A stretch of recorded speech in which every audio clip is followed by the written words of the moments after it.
पश्चिम बंगाल में नेता प्रतिपक्ष शुभेंदु अधिकारी के पीए चंद्रनाथ रथ हत्याकांड में एसटीएफ को बड़ी सफलता मिली है। मामले में 3 संदिग्धों को बिहार और उत्तर प्रदेश से हिरासत में लिया गया है। जानकारी के मुताबिक एसटीएफ ने बिहार के बक्सर और यूपी के बलिया में छापेमारी कर इन संदिग्धों को पकड़ा है। आपको बता दें कि 6 मई को चंद्रनाथ रथ की हत्या कर दी गई थी, जिसके बाद से ही जांच एजेंसियां लगातार आरोपियों की तलाश में जुटी थी। फिलहाल हिरासत में लिए गए लोगों से पूछताछ की जा रही है और एसटीएफ इस हत्याकांड के पीछे की साजिश और अन्य आरोपियों के बारे में जानकारी जुटा रही है।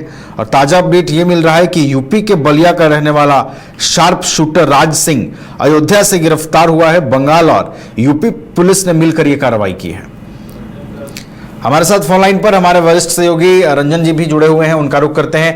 रंजन जी, चंद्रनाथ रथ हत्याकांड में देखिए पुलिस को बड़ी सफलता मिली है। बंगाल पुलिस और यूपी पुलिस की कार्रवाई में 3 संदिग्धों को हिरासत में लिया गया है, और क्या अपडेट मिल पा रहा है?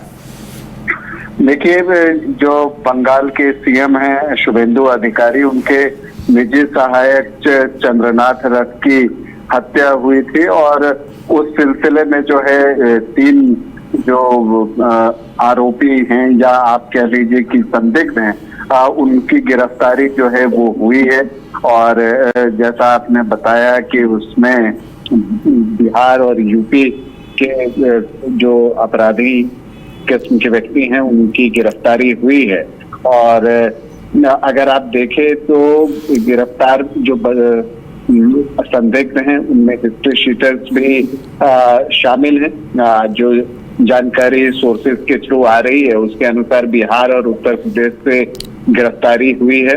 और संभवतः आज पश्चिम बंगाल पुलिस जो है प्रेस नोट जारी करके जो है इस मामले का खुलासा कर सकती है। आप जानते हैं कि शुभेंदु अधिकारी के पीए चंद्रनाथ रथ की 6 मई की जो है रात में गोली मारकर निर्मम हत्या की गई। तो अब जो पश्चिम बंगाल एसटीएफ है उसने जो है कार्रवाई की है। बिहार के बक्सर से गिरफ्तारी हुई है। हिस्ट्री शीटर की उस बारे में सूचना आ रही है। हालांकि अगर आप बक्सर पुलिस की बात कीजिए तो जो जानकारी आ रही है उसमें वहां की पुलिस जो है ये इस मामले में बहुत कुछ बता अभी नहीं रही है। और इसके लिए उन्होंने कहा कि पश्चिम बंगाल की पुलिस ही इस मामले में जो है ज्यादा जानकारी दे सकती है। तो शुभेंदु मामले में जो शुभेंदु की पीए मामले में जो है ये जानकारी अब तक सामने आई है। आपको बता दें कि जो बाकी जो 2 आरोपी हैं जो संदिग्ध हैं वो भी जो है बलिया के रहने वाले हैं और वो बक्सर में रहते थे। वारदात के बाद राज सिंह नाम बताया जा रहा है कि अयोध्या में छिपकर रह रहे थे और कोलकाता पुलिस और अयोध्या पुलिस के ज्वाइंट ऑपरेशन के बाद वहां पर भी गिरफ्तारी हुई है। अब ये चीजें अब आगे धीरे धीरे जो है मामला जो है वो खुलेगा। असल में जो शुभेंदु अधिकारी के सहयोगी चंद्रनाथ रथ की हत्या मामले के जो जांच कर रही है टीम, उसको हावड़ा के एक टोल प्लाजा पर कथित तौर पर आप देखें तो हमलावरों द्वारा किए गए यूपीआई भुगतान के रूप में जो है अहम सुराग मिला। और उसके बाद जो है फिर जो है ये कार्रवाई जो है वो की गई है।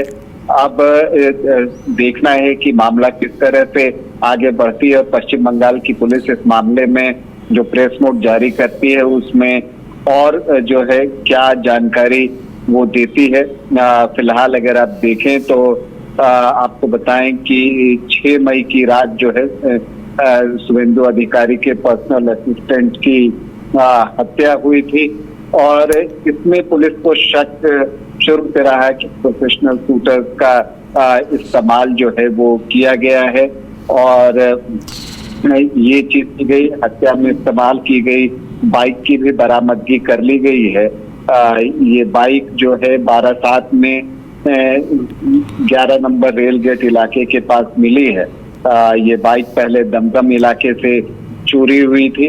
तो पुलिस जो है कड़ियों को जोड़ रही है, संदिग्धों की गिरफ्तारी हो रही है। हालांकि अभी बहुत कुछ सामने आना बाकी है।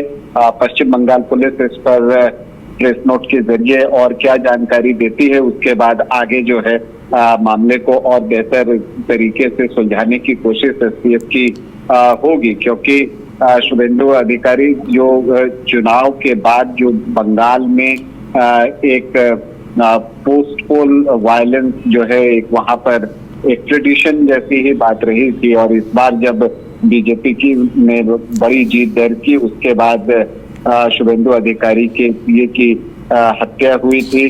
तो उस हत्या के पीछे वजह क्या है, क्या उसके पीछे कारण है, मॉडस ऑपरेंडी क्या है, ये सारी चीजें जो है वो पुलिस जब खुलासा करेगी तब जो है वो सामने आएगी। नवीन, चलिए तो इंतजार रहेगा अब इस पूरे मामले में और क्या कुछ सामने आता है। शार्प शूटर राज सिंह को अयोध्या से गिरफ्तार किया गया है और एक बड़ी सफलता इस पूरे मामले में कह सकते हैं, और अब इनकी गिरफ्तारी के बाद आगे इस मामले में और भी तेजी आएगी, जांच और भी आगे बढ़ेगा और भी नए खुलासे सामने आने की उम्मीद है। बहुत बहुत शुक्रिया राकेश जी आपका हमारे साथ जुड़ने के लिए, तमाम जानकारियां पहुंचाने के लिए।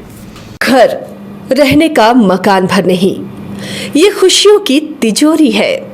दरवाजे पर दस्तक देता पड़ोस, खिड़कियों से उमड़ आता आसमां, तारों में उलझी ऐसी न जाने कितनी दास्तां। कहती हैं चले डायमंड सिटी, एक सफर हम सफर के साथ अपने घर तक। Diamond city life long bonding, 500 से ज्यादा खुशहाल डायमंड परिवार। जल्दी करें, सिर्फ 200 फ्लैट बाकी। आज ही बुक करें अपना आशियाना।